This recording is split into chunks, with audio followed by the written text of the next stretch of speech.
I'll go ahead and share my screen.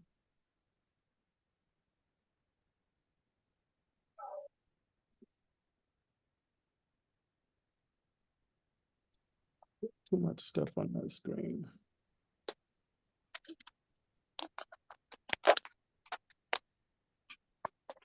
All right.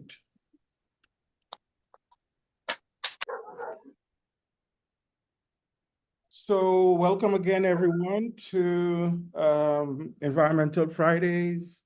It is personal. Is everyone seeing my screen? Yes? Is everyone seeing my screen? Could somebody tell me? Yes, we are. Okay, thank you. So this is season 6 of Environmental Fridays. It is personal. If you like to see our entire schedule and speakers' bios, you can either click on the link or use the QR code. And upcoming, so this is our last episode for January, but coming up in February, we have 4 episodes. First by Joseph Karanga. He's associated with UNESCO, and he'll be talking about environmental actions and policies based on indigenous and local knowledge. Then on the 9th, Quincy Edwards, I believe from St. Kitts, would be speaking to us about emerging contaminants in Caribbean waters. Then on the 16th of February, we will hear about the effect of air pollution on child brain development. And on the 23rd, Sonia Gupta, I believe she's a student currently at Harvard University, will speak to us about the impact of the environment on human health. So we have a lot of really cool topics coming up, and we hope that all of you that are on here now will be here for these and share and invite and encourage others to join us. So today, my co-host is Nikisha Marshall. We're hearing a dog barking. Somebody needs to mute. Yeah, we have our co-host today, a privilege to have Nikisha Marshall.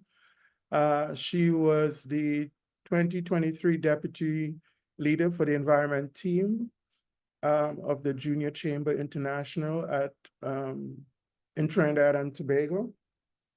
So Nikisha, you could say a little hi to our audience. Good morning, everybody. Yes. So I think we first met online. You got the Junior Chamber was having some environmental event and you reached out to me. I Yes, think yes. So that was maybe under a year, over a year. I'm not really sure. It's within a year, I think. yes, it was. Yeah. So it's good to have you here.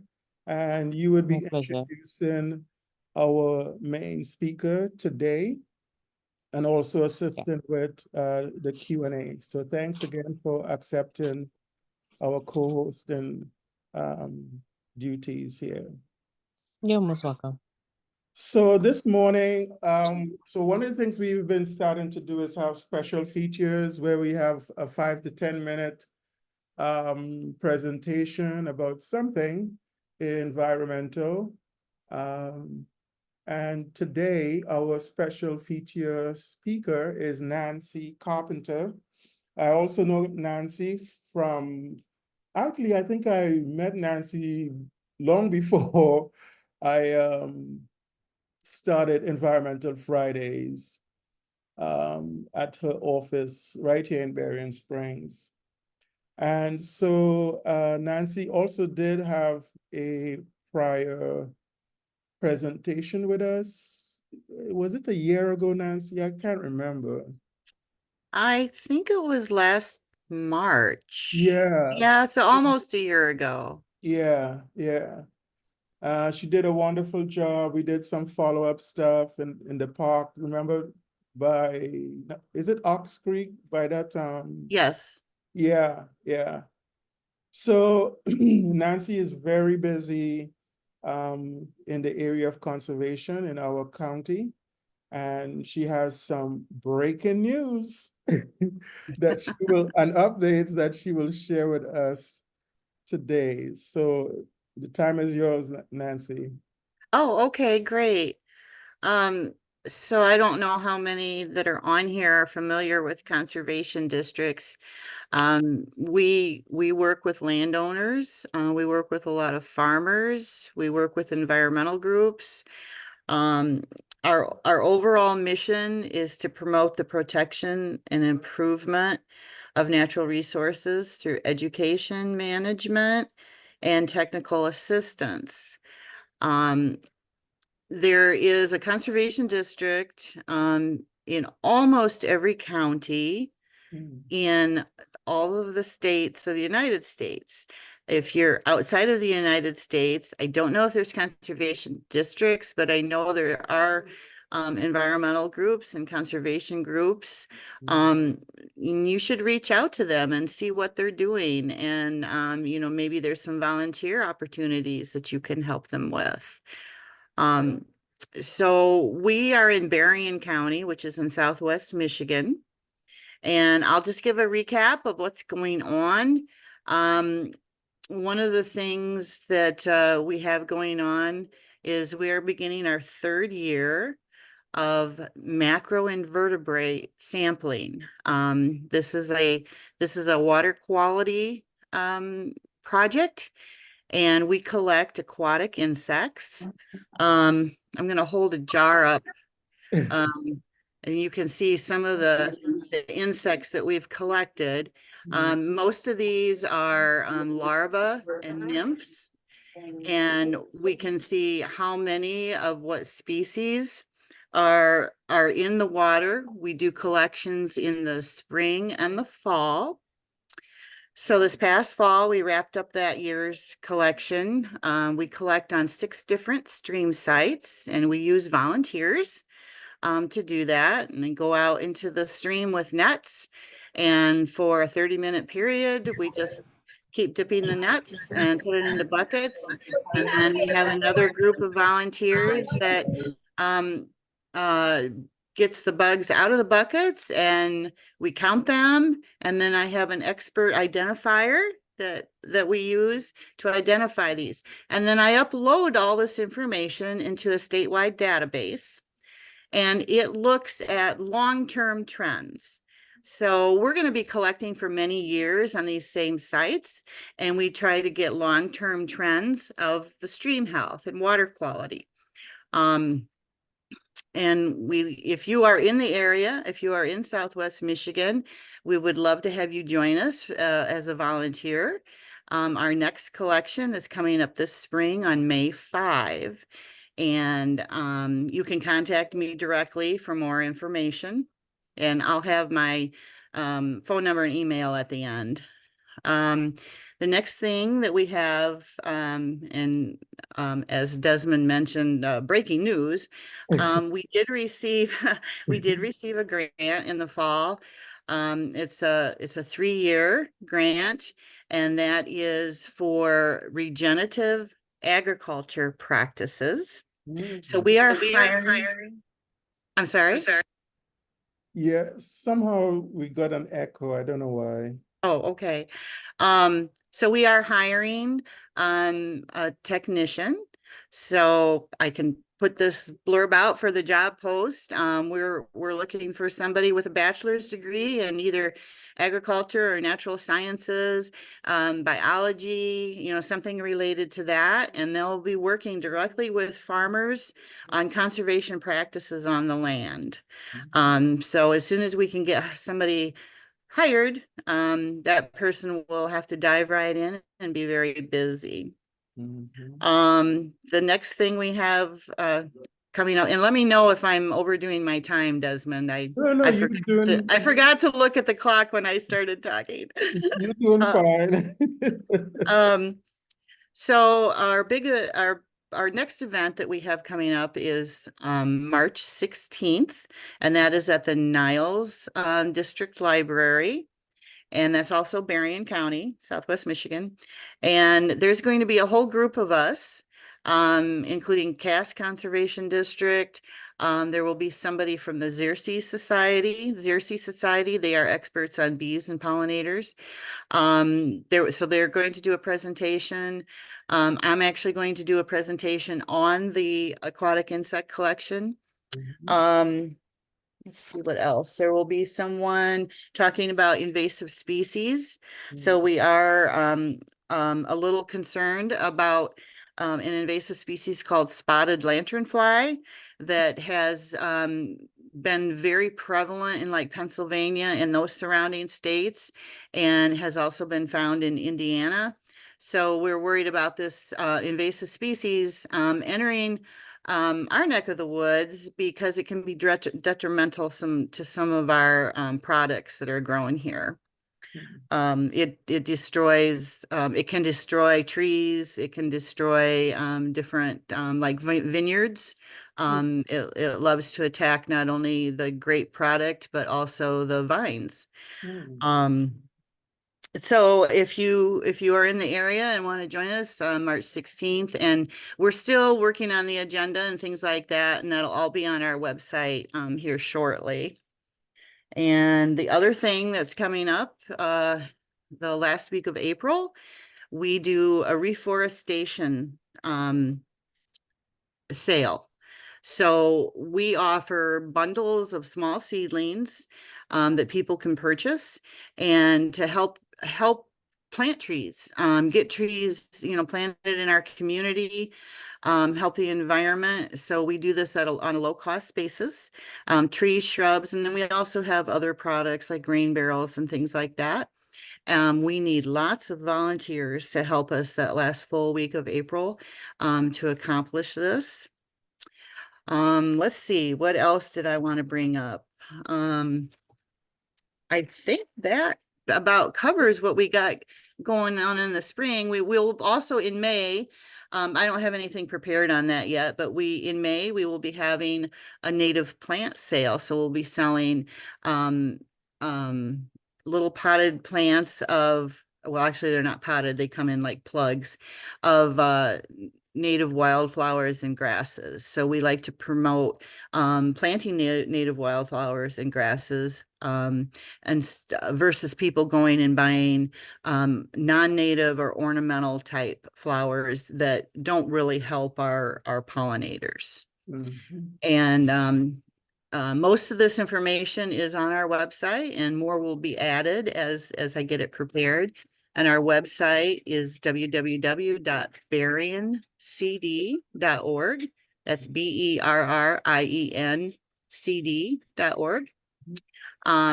Or you can reach out to me by email, nancy.carpenter@macd.org. Are there any questions? Any questions?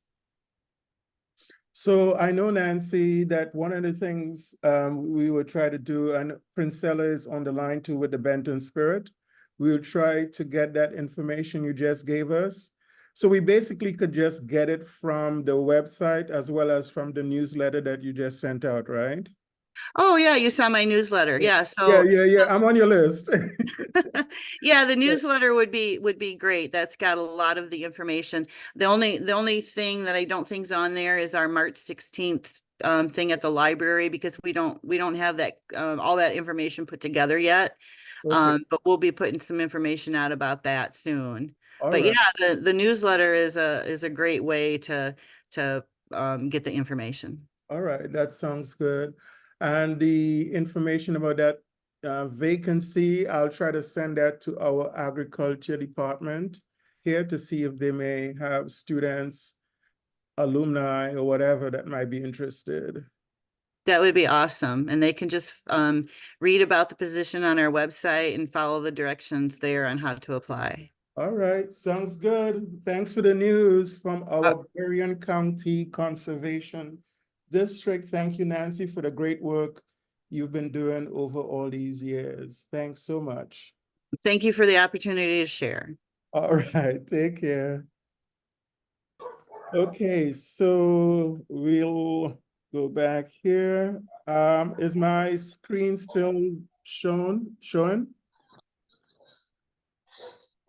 Hello, is my screen still showing? Yes, it is. Yes. Yes, okay. So next we will now hear from Nikisha introducing our main speaker for today. Good morning, everyone. I have the pleasure of introducing Miss Leah Fouchong. Miss Fouchong has been a geography teacher for the past 15 years. She is passionate about tackling environmental issues and implementing solutions in order to protect and preserve our environment, and has an eco-conscious lifestyle.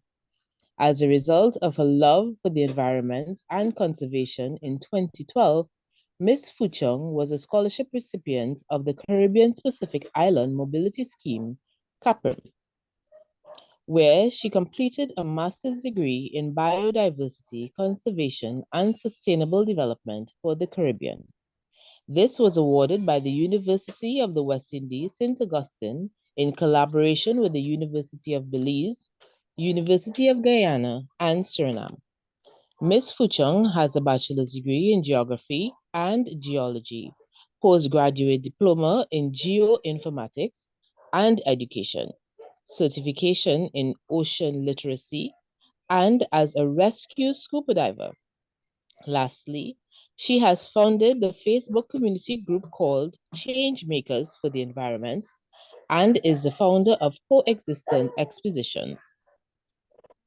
This group aims to empower the public to learn, advocate, and actively volunteer in environmental initiatives such as tree planting exercises and beach cleanups in an effort to create positive environmental changes. Ladies and gentlemen, Ms. Leah Fouchong.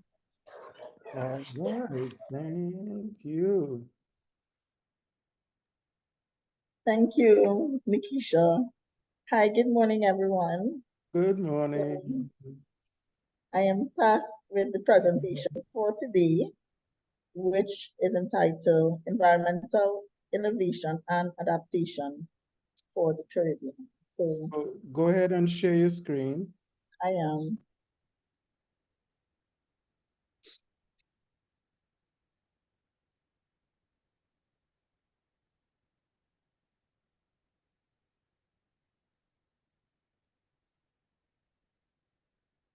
Okay, so in terms of the overarching topic, I just wanted to narrow it down to just saying that the importance of this environmental innovation and adaptation in the Caribbean is so that we can build a safe Caribbean for us.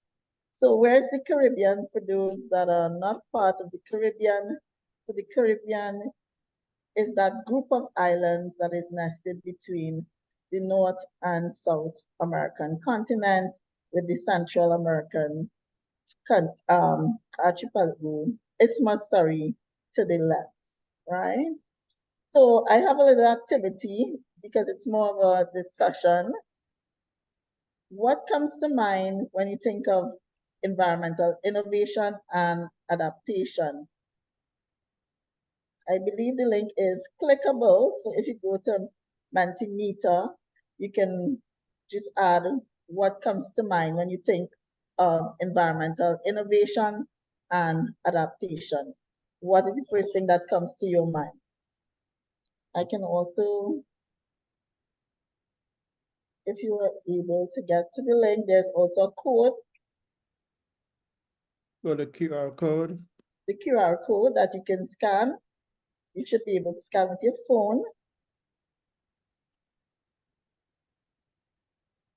or you can type in the code when you get to www.mentimeter.com.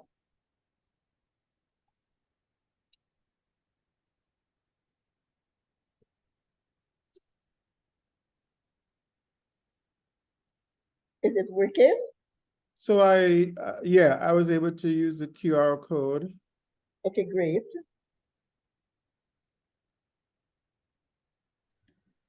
I'm going to stop share for a while and go to that screen so that you'll see what that looks like. So someone says technology. I'm going to share my screen.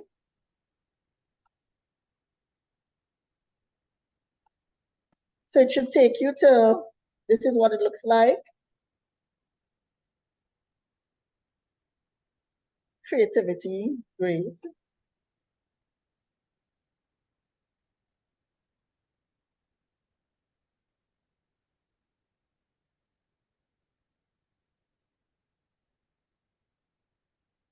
So I'm waiting on a little more responses. So we Since I'm got seeing two so far. we have 2 responses so far. Can someone put the link in the chat? It might be easier for people to just click. Sure. Yeah.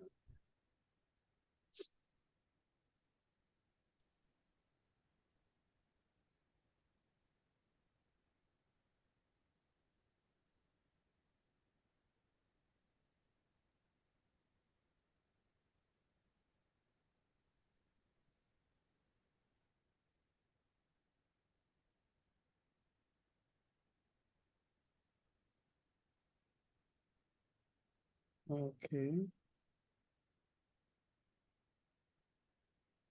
Here is the link. You're able to get the link? Yep. Okay. And there's a QR code as well, so you can also scan the QR code with your phone to get to it.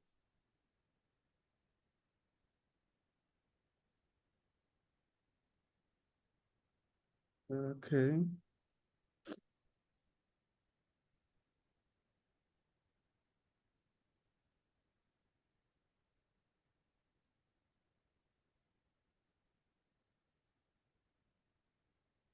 Anyone try the link? Would like to give me some feedback if you are able to access it, the Mentimeter slide?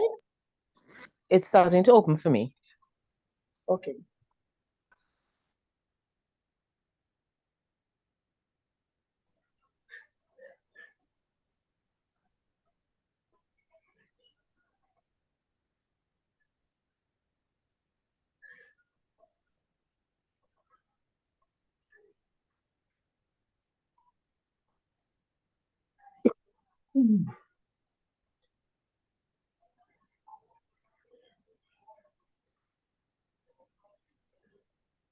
Okay, anyone else is giving it a try?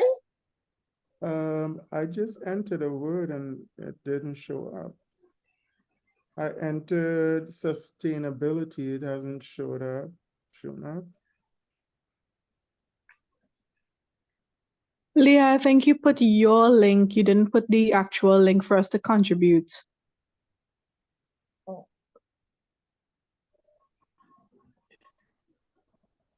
Sorry.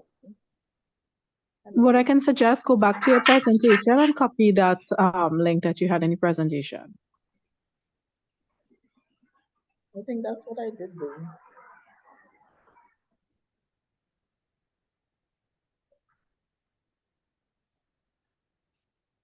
Okay, I'm gonna share it here. So I'm gonna share it again. Sorry about that. See if you can get it now. With What I this. can tell you, I'm seeing Mhm. what comes to mind, two responses, technology and creativity. Yes, so And I at the think bottom, yeah. check the invite link. I sent a new link, so you should be able to get it now Okay, great. to edit. Is that better, Katrina? Yes, perfect. It's working now. Okay, great. Sorry about that.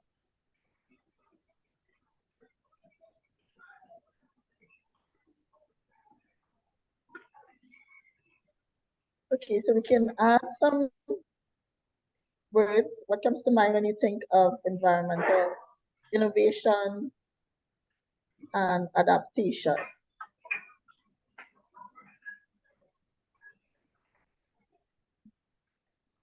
So we have technology, creativity, someone said sustainability.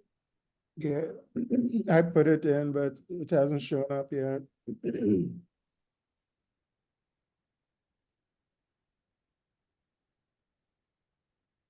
you, Right, it's coming up there. I'm seeing collaboration, youth.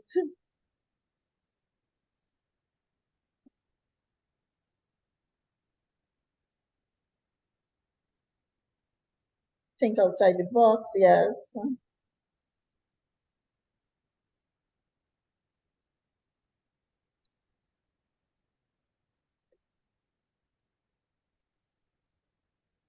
Progression.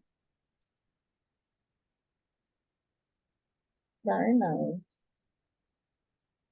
So our board is looking nice. We can do with a few more responses. Renewable energy, evolution, recycling. Okay, great.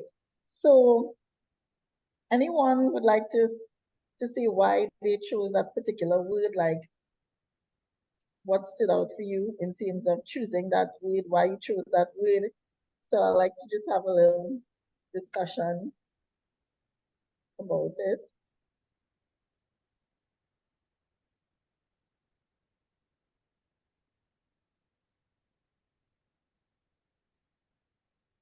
So for me, I submitted creativity, and the challenges that we face in terms of the environment would require us to be creative, come up with creative solutions. It's connected to thinking outside the box as well.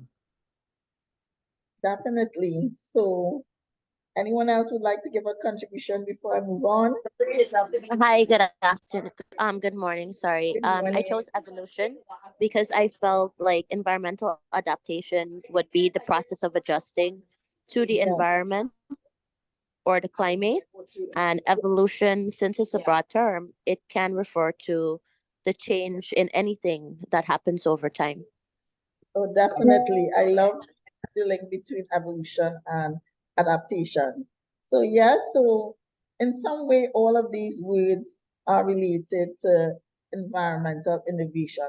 So the term that we are more familiar with, the term that you see throwing around a lot more is eco-innovation, which is involved the development of processes and products that contribute sustainably to development, and it involves the entire life cycle of a business. So it involves the circular economy, trying to make our goods and the processes by which we produce goods more eco-friendly and sustainable.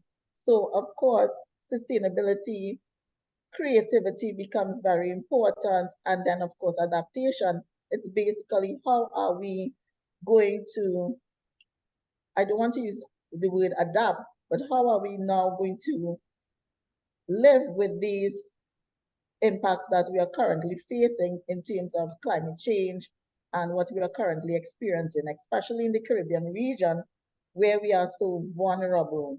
How are we going to adapt, or what are the changes we're going to make to our lifestyle to accommodate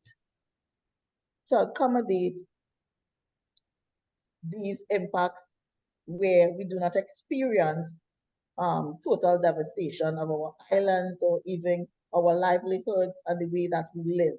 So thank you for contributing. So I have another little activity. So in terms of adaptation, we have a list of words here.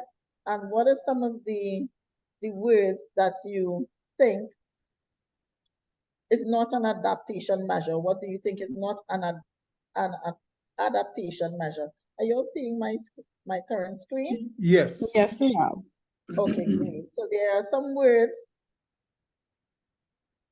So we have an idea of what is environmental innovation or eco-innovation and adaptation. What are some of these, what are some of these innovations or creative ways that we are now dealing with the environmental issues that we have? and what are some of these adaptation measures that we can employ? From this list of words, what do you think? So I'd like to hear from you all.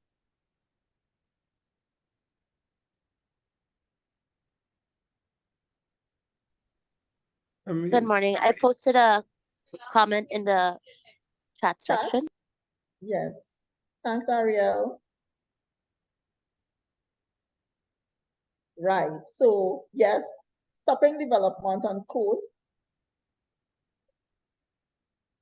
It depends, right? She said maybe a mitigation rather than adaptation. So it really depends. I think that, there are overlapping measures in terms of mitigation and adaptation. There's this overlap, like a Venn diagram.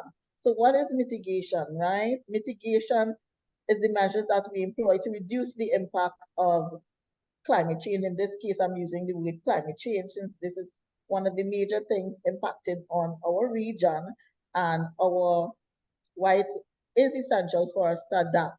So adaptation, on the other hand, are the changes by which we can implement, the changes we can implement to now deal with these current impacts. So stopping development might also fall under adaptation, right? What do you think, Ariel?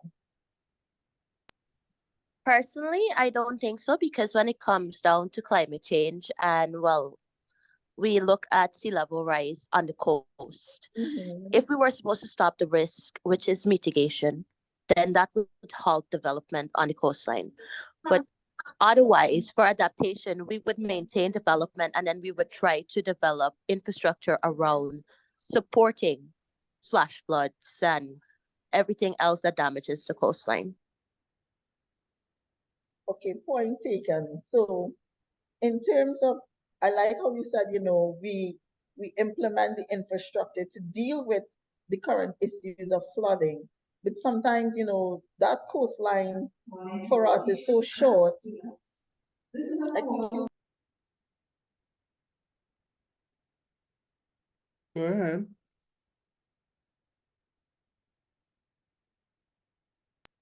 sorry about that. I'm in school, so I'm a school teacher. So they was just making an announcement, right? To deal with the sea level rise issues in terms of storm surges, flooding. But even though we implement those adaptation measures, the putting those infrastructural changes in terms of probably green hard engineering, as opposed to stopping development and using mangroves. You see the side that would be, in terms of adaptation in that way, we adapt in a different way, you know, in terms of the effects. But I like that point, thanks. Any other one that we think is not an adaptation measure?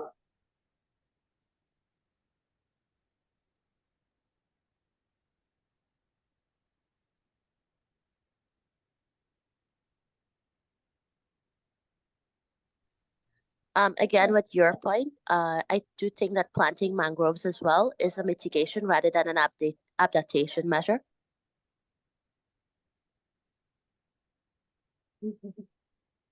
Mitigation, yes. Planting mangroves with respect to sea level rise, I think as well, can be used as an adaptation measure as well to to deal with some of the issues that we would face. But I understand in terms of reducing that impact, but the impact that we have here, but allowing people to still build in those vulnerable areas. I think for the Caribbean, um, it's not really the safest option. So things like using bicycles, what do you think of that in terms of mitigation and adaptation and recycling? Do you think those are adaptation measures?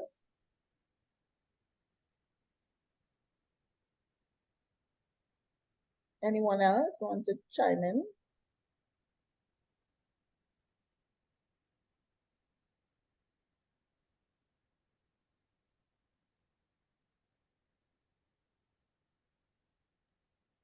I think a lot of these basically have a dual role, and we should just accept that.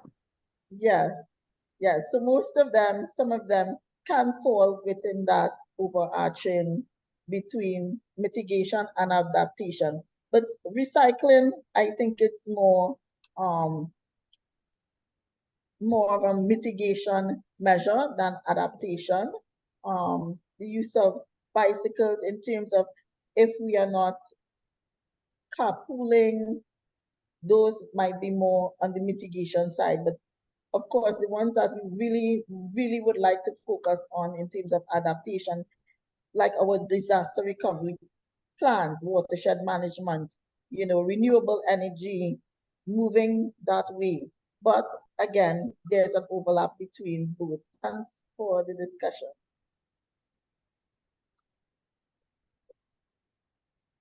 So this is what I was talking about in terms of its overarching, right? You have mitigation and you have adaptation. So the goal of mitigation is to reduce these causes in terms of the goal is to reduce the greenhouse gas emissions. So like cycling, biking, that falls more under mitigation aim. Efficient technology, energy use, industrial processes improvement, renewable energy. When we focus on adaptation, our goal is increasing our capacity to adapt, improving the ability to thrive under different climate conditions, right? So we have seen the shift from a very rainy season to a very dry season in the Caribbean, and how can we now adapt to this in terms of watershed management? What are some of the changes are we making, this environmental innovation? So back then, rainwater harvesting was one of the ways that people solve water problems. With development, we have moved away from rainwater harvesting, so we might need to revisit some of those ways of adapting to our current impacts. Building resilience to extreme weather and climate changes, and of course, these will affect our food production as well. Flood protection, especially in the Caribbean, where we are vulnerable to sea level rise, right? Flooding, the infrastructure design, as well as I believe Ariel pointed out, constructing our homes to be able to withstand floods, building more off the ground and not so low. So we build more on stilts. And how can we maintain our forest protection in terms of afforestation, starting areas that were not previously planted, trying to get those areas more green. So you see here the overlapping examples that we have. Our green infrastructure, water and energy conservation becomes part of the overlapping of both. Why innovation and adaptation for the Caribbean is needed?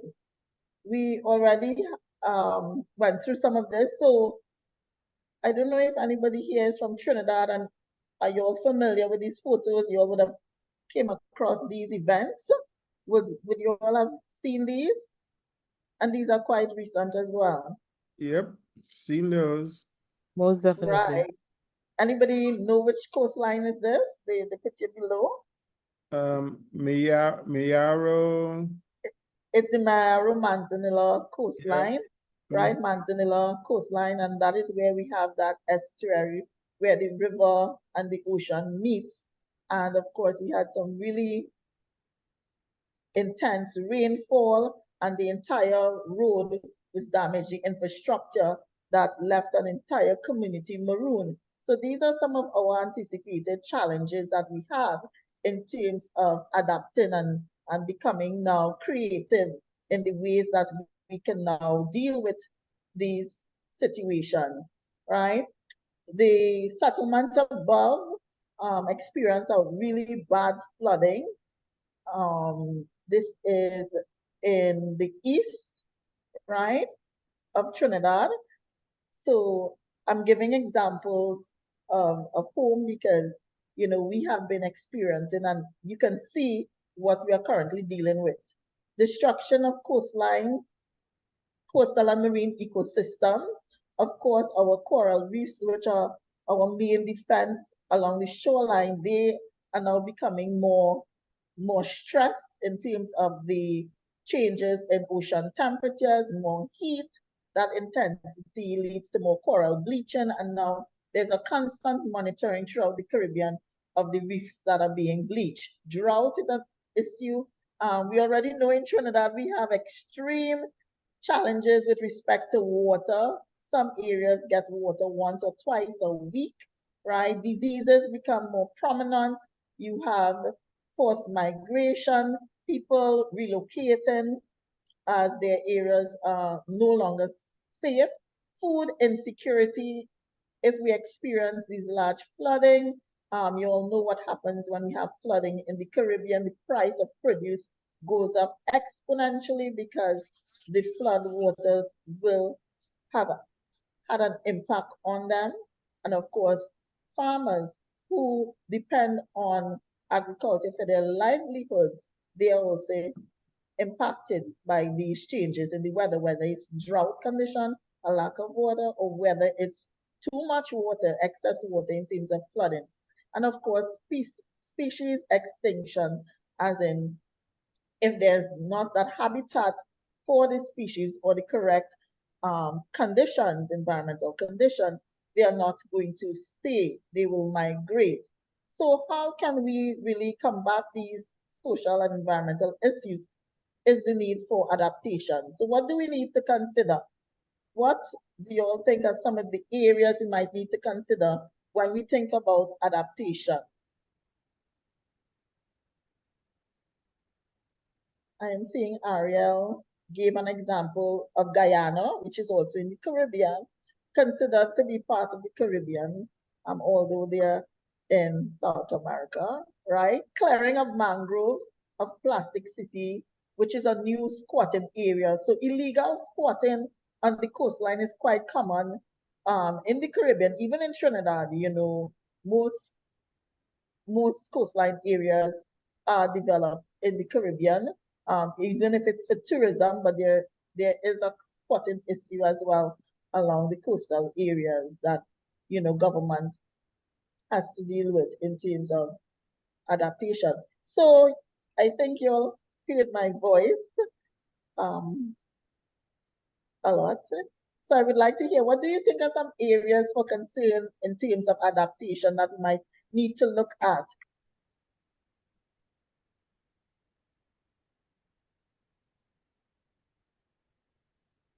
Any areas? So based on these environmental and social issues, what areas do you think we need to focus on in terms of adapting to these and finding innovative solutions, creative solutions to combat these issues? I was thinking more along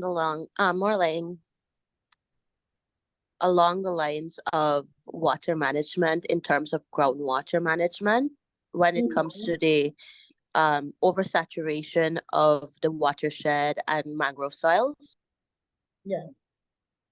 Okay, so water is very crucial, right? Groundwater.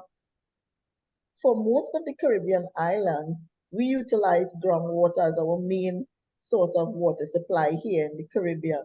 So definitely watershed management and protection of our groundwater is crucial.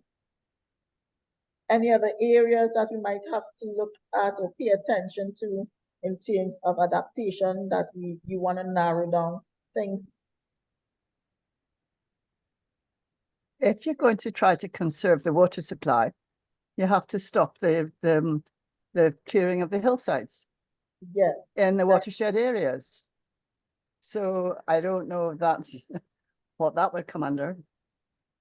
Definitely, right? So that would be, I think it would come under, you know, the environmental protection side of it. So I have a few areas here that we can look at, and maybe we can discuss that a little bit more.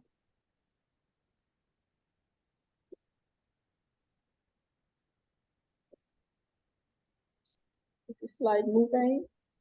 Not yet. Okay, great. No, It's- no, it is. No, it has. So some areas to consider: healthcare is important.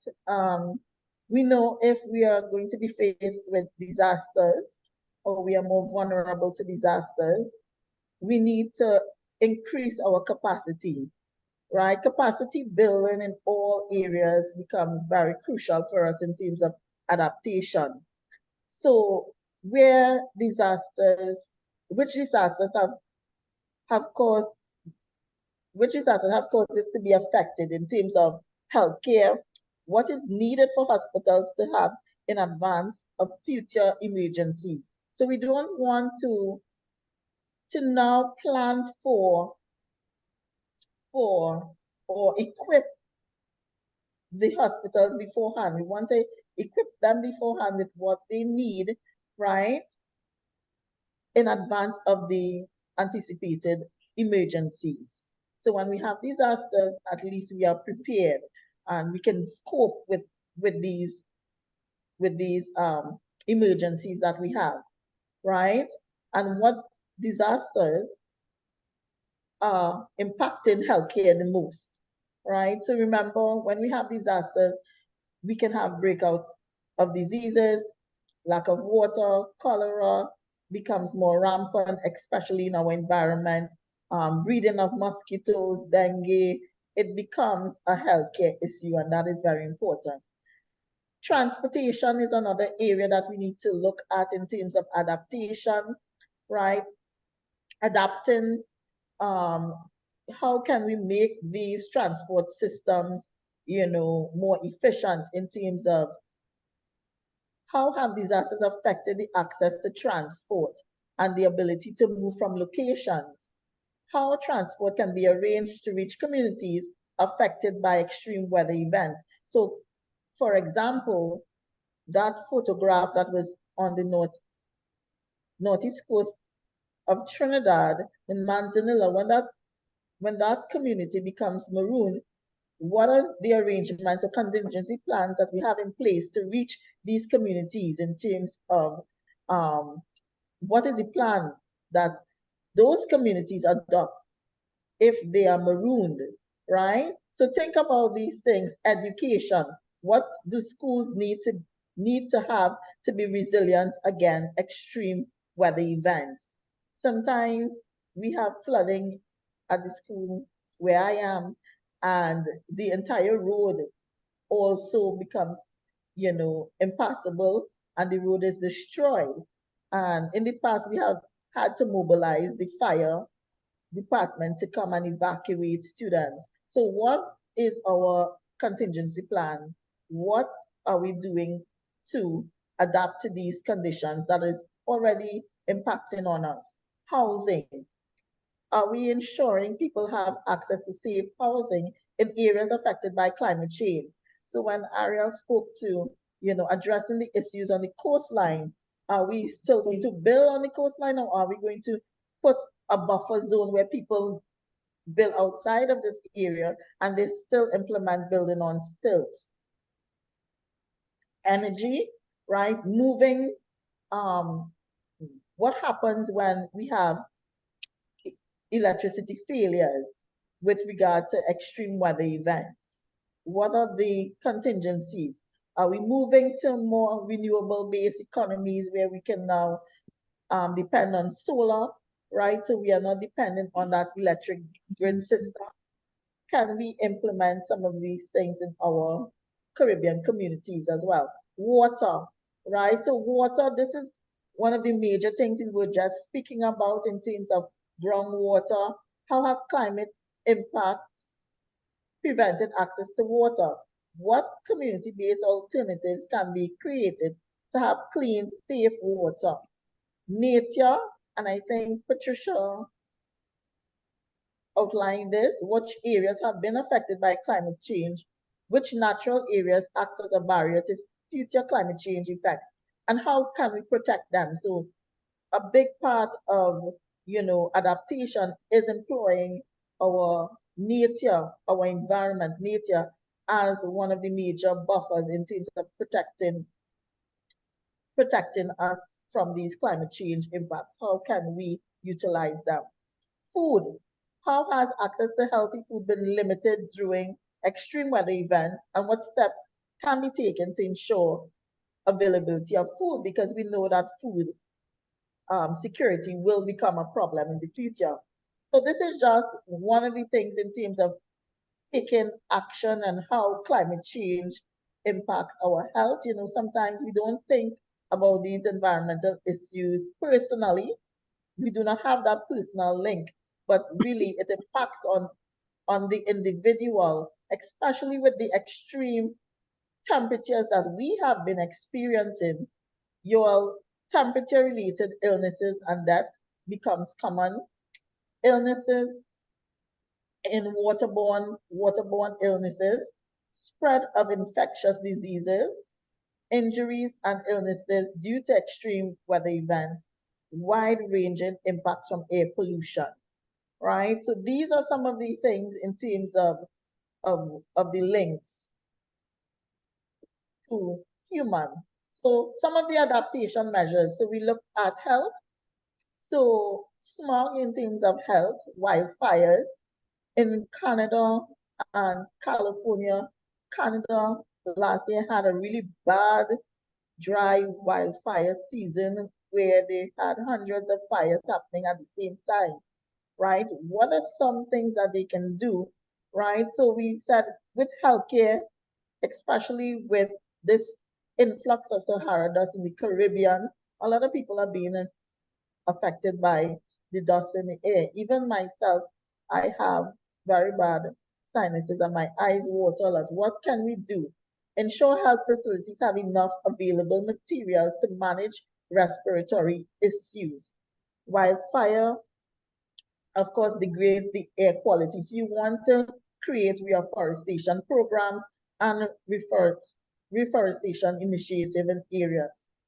In terms of the heat, summer heats that can lead to these heat waves, and that provide social protection to prevent people at risk from being affected by the heat, especially the elderly. Those are the most vulnerable. So the elderly in society, our children, outside workers, the homeless population. We want to create a social environment that is protected for them. So provide cooling centers in communities where people can cool down. In the US, they have these little open areas with sprinklers. So we might have to now think of ways that we can use sustainable or water that can be recycled in terms of cooling communities. Commun Communicate heat alerts so that people know not to go outside. Like the meteorological office, they often would tell us when there's an extreme heat event or the influx of Sahara dust warnings so that we can stay inside. Offer widespread education to prevent illnesses, build green walls and roofs to absorb heat. So green architect, it's a really big area in terms of eco-innovation. Countries like Singapore that are also island, more developed countries, but they have found a way to green their buildings to make, to absorb the heat and to cool temperatures within building. Also the design in terms of architect, how we structure our homes. Back then we used a lot of board material, and that kept us cooler as opposed to this concrete environment. Creating more gardens around our home, trees around our home, creating that natural canopy or covering that provides cooling as opposed to, the implementation of air condition that is creating this cycle. So contamination of our drinking supply.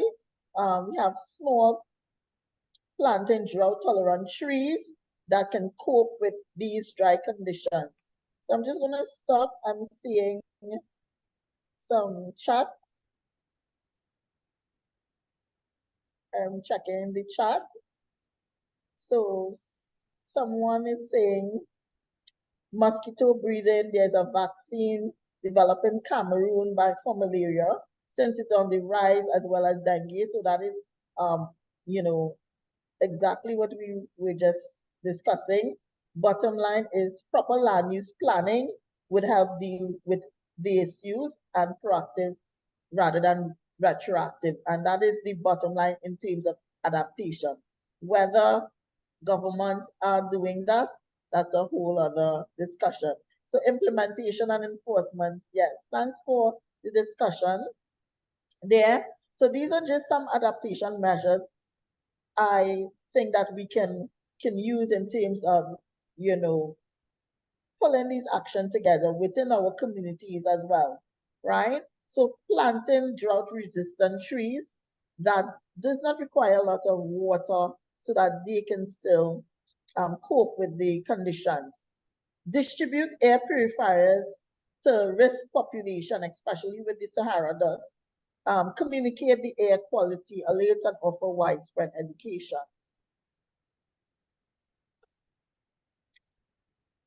So another area that you can look at is housing. So I'm not going to do all, I just pick out a few areas so that I think is very important. Health is important. Housing is important because those things are directly linked. It's our needs, you know, our needs, food, clothing, shelter. So implement plans to ensure availability and accessibility of free, low-cost emergency materials for communities that are at risk before and after the storms. Create distributed electric grids that do not depend on a central fossil fuel plant to feed the grid. So implementing more solar. In terms of flood, implementing our both natural and man-made. So we need to not just consider hard engineering, but the soft engineering side, implementing our natural barriers, ecological barriers, utilizing reforestation, mangroves along our coast, tough grasses. So I'm not sure if people outside of the Caribbean are familiar with the vetiver grass, but we have used the vetiver grass to deal with the issue of landslides along some of our steep areas in Trinidad along the Lady Young. So the vetiver is a grass with a deep root system, and it helps to stabilize the slope. Green sponges in terms of creating that floodplain area as a green sponge, and not continuing that cycle of building. In terms of sea level rise, put in actions, plans to relocate affected communities only in a manner that includes community consultation, approval, and just recovery measures. So you want to get the community involved, not just implement your own measure, because remember, some of these coastal communities in the Caribbean, they have been living there for years. Just displacing a community, it's part of their identity. They identify with being a part of this area. So it's like, you know, people who live in the Amazon, the tribes.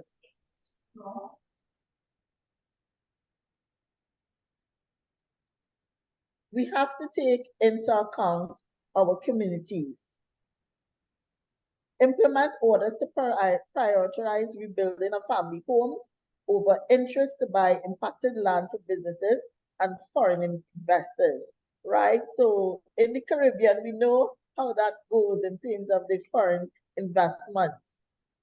Governments usually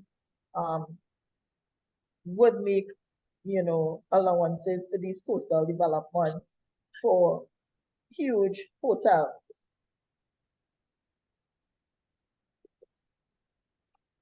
I'm seeing a little more trash. So Natalie saying proper waste disposal, recycling, the use of mobile, definitely, right? And these are things that we can all do at the individual level. Change the way in which you do things around your home. So I'm trying to, is it moving?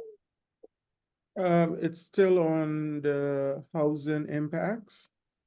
Okay, Okay, it's moved. great. So organizing communities for resiliency and adaptation. So in terms of environmental innovation and adaptation, it begins with us. We can make this start. You don't have to wait on the government. If you wait on the government to do everything, our communities will suffer. So as a community, you can pull your community together, identify what are the risks, environmental risks, social risks, the environmental issues that you are facing that will become exacerbated by the climate change phenomena that we are having. Identify the risks to the community, and then you can work through from there. What are some adaptation measures you can implement, or what have you already implemented and what you can improve on, right, to deal with these risks, right? And what adaptations can be implemented within the communities to lower the risk. So how can you, what adaptations you can employ in that community that will minimize the impacts on the community? So these are some questions. I would like to pause for a little discussion. Anyone here is involved in community work and have been, mobilizing your community in terms of innovation and adaptation. What can you all do? Or what have you all been doing? You all can open up your mic. Okay, good morning, everyone. Good morning. My name is Natalie. I am a Trinidadian who reside in Dominica. As a matter of fact, I returned to Dominica on Wednesday of this week. I was in Trinidad for a while. And a lot of things, became glaring to me, considering that here in Dominica, following the devastation of Hurricane Maria in 2017, the society, country as a whole, embarked on a Go Green campaign or drive, so to speak. Coming out of the hurricane, things being done differently. So, for example, you would go to the supermarkets, you either walk with your own bags or you would pay for the plastic bags offered to you for packaging, which are biodegradable. So we have cut back on plastics. We no longer use styrofoam containers here. If there are fines and fees related to breaking those protocols.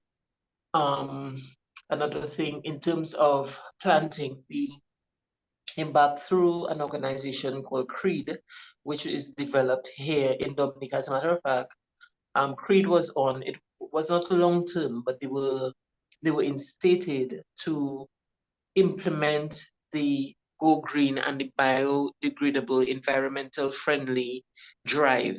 So what they would do is launch campaigns and engage the schools, engage communities on how to go green, so to speak.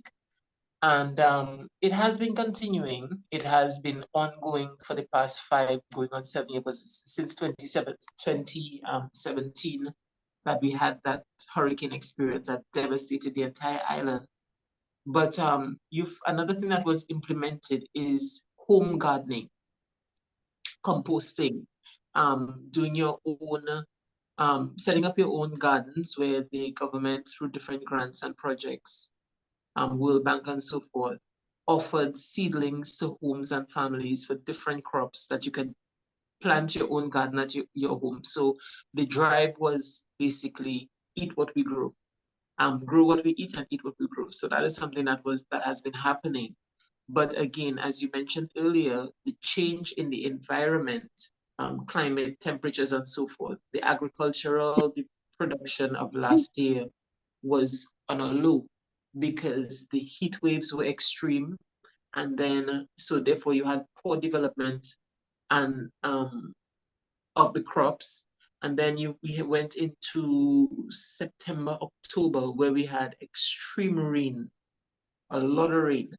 And that in itself caused us not to be able to reap our fresh produce, for instance, for local seasoning like chive, celery, parsley, these sort of things, the output was minimal to none, because October, November is a season here of independence where local food and all of that is a tradition, because it's independence in Dominica, and people cook with their local seasoning. So you would find people would be like, we would go at home, blend up your cider and so forth, and that was not available at all because of the extreme weather conditions that destroyed the produce.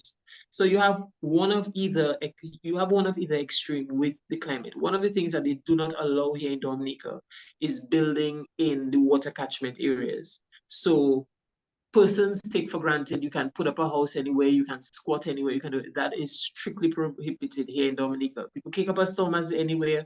But one of the things that we take for granted is the adherence to rules and regulations. We feel that when something is said or the authorities put something in place, it is to, how to say, victimize or to whatever a person. But as I get older, and I see how things, and being here, I realize how much we take for granted in Trinidad. I really realize how much is being taken for granted in Trinidad, because yes, you have the same environment where people always kick up a storm, you have to reduce, but people don't stop long enough to understand the effects of their action. So you have a right to say what you want. You have a right to do what you want, but do we accept the responsibilities that come with the rights? And one of the responsibilities that we have is preservation of our environment, because our environment is us. When we don't take care of our environment, we deteriorate, we get sick, we have complications, we have non-communicable diseases, because then the environment is no longer healthy to function in. And healthy not necessarily mean the physical health of picking up your garbage, but mental health as well. All of that is part of the environment, and we don't realize how important the preservation of that is. So if what you see affects the way you think, affects the way you feel, your body deteriorates, it becomes toxic. So we need to take more seriously discussions like these, and basic practices, basic practices. Take them seriously, because as much as we go up with the technology, we would soon come to realize that the basic foundation of the simple courtesies that we were raised with as children way back when we didn't have www.com, we have to go back to these things, because this is what it is. It's called foundation. And cleanliness, as we would hear say, cleanliness is the closest thing to godliness. It is also the closest thing to longevity of life. So Natalie, yes, sir. Yeah, we need to have other people, Sure, I'm done. Okay, thanks. Okay. Thanks. Thank you. Thank you, You're welcome. Natalie, for sharing. And I definitely feel your passion. And I think only as Trinidadians, like when you live outside of Trinidad, you truly get a sense of, what other Caribbean islands, how they really are more environmentally conscious. And I can truly say it's because I did my master's in Belize that my mindset, I did my undergrad in Jamaica, and I did geography, and I always had a keen interest in protecting the environment. But it's only when I lived in Belize and saw that even little children can tell you about the importance of the marine parks and their livelihoods and sustainability. That is when my mindset totally shifted and try to be more proactive in making change. So thanks again, and thanks for that.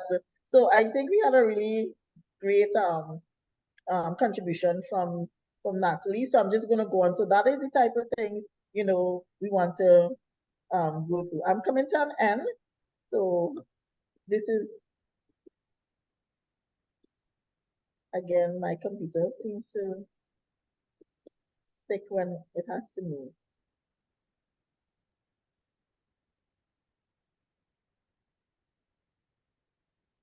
Is it moving now? Not yet. All right, great. Yeah. For me, Okay, now there it goes. right, one of the places that I work And of course, it's the school community, and that is where I try to make my impact and my change, because the young, and somebody mentioned it in terms of eco-innovation, and when I said what comes to mind, and someone said youth, we might not be around to fully experience that extent of what they would be challenged with. And the youth are the future. They are the ones that going to really have to become creative and have to adapt to what is going on. And for me, getting through to our youth is easier than trying to change adults. Adults are stuck in their way of thinking, and sometimes it becomes very hard for that mindset change. But in education and that school community, universities, you can foster that change there. So building sustainable communities, eco innovation and adaptation really comes with educating our population. So there's a need for our students to be involved in their community by link with their environment where the school is centered, and getting involved in projects that can now equip the school to become more resilient and adaptable to the changes that they are experiencing. Because if you think about it, a child spends most of their time at school during the day. So those issues that we are faced with, like in Trinidad, the classrooms are hotter. What are we doing? So one of the things that we have embarked on is that we want to try to implement what is called a biocooling project, and that is one of the things that will involve utilizing a solar panel system, and a pond or an area where you have water supply that will channel water through these clay cylinder and act as cooling areas throughout the school. So now you build these little nesting areas of cooling hubs where the students can now have lunch in a cool area, or they can sit and read a book in a cool area. So you have trees, you have this nice biocooling um, environment that creates a nice, comfortable environment for them. And that is one of the things that we can do in our communities as well to deal with this extreme heat. So some of the things that I'm involved in, I'm the national coordinator for Trinidad and Tobago Climate Network. So hence my focus was more on climate, but of course, environmental innovation and adaptation can mean outside of those climate change impacts, there are many other issues. So we did what is called the Power Up campaign, which is basically moving from trying to get our economy to move from what we call this fossil-based economy to having a just transition where you just don't displace people out of their jobs, but trying for them to become, um, transition into this new area or fields of renewables and utilizing the skills that they have had so that they would not be out of their livelihoods to a more renewable, green-based economy. And there's a little short video I will try to play, and I will end with that. Gardens. So, like, I think You think that's it? Are you all seeing that screen at all? I And think video, no, we're not seeing the video. it's a Feeling hot, hot, hot. Feeling hot, hot, hot. Feeling hot, hot, hot.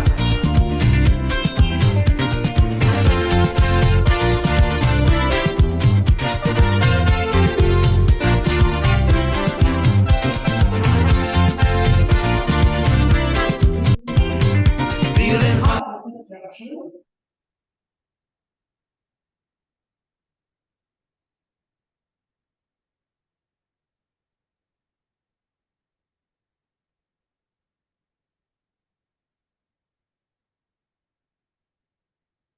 Okay, so that brings me to the end of my presentation. And that is just a small campaign that we did during November to get the public involved in creative measures in terms of using art and creative measures to bring across a piece on the just transition. So I had some of the students participated in that, and we also had the general public writing. Some people use writing as a medium, some people use art where they portrayed, that transition. And it was really nice to get, the students to become actively involved. So if you would like to reach out to me, work with me, these are my platforms. I teach geography, so I also teach on YouTube and TikTok, and these are the things that I'm involved in. Thank you. I hope you all was not too bored with the presentation. Thanks again. Okay, thank you so much. Nikisha? Thank you very much, Ms. Fouchong, for your informative presentation and for further opening our eyes to things that are happening within the environment and within our ecosystem, and for letting us know the ways to mitigate and things that we need to do to take action as individuals to be more responsible for our environment. We definitely need more persons like you educating the masses and bringing realization to what is happening within our country and within the Caribbean and the wider world by extension. We will hope that you continue to plant the seeds within our youth so that they will continue on with the mantle to help us within this world. Thank you. So thank you Yes. so much for everything that you have done and continue to do for us. Thank you. Thank you. Okay. Are there any questions or comments? We'll probably do 5 minutes and then head on out of here. Any questions or comments? So one of the things I would go ahead. So before I make the comment, I wanted to ask the question, as far as you know, and this could be not just the speaker, but anyone online, as far as you know, our Caribbean, CARICOM countries, do they have, each one have like a ministry of environment, climate change, that addresses? Because I know Trinidad doesn't.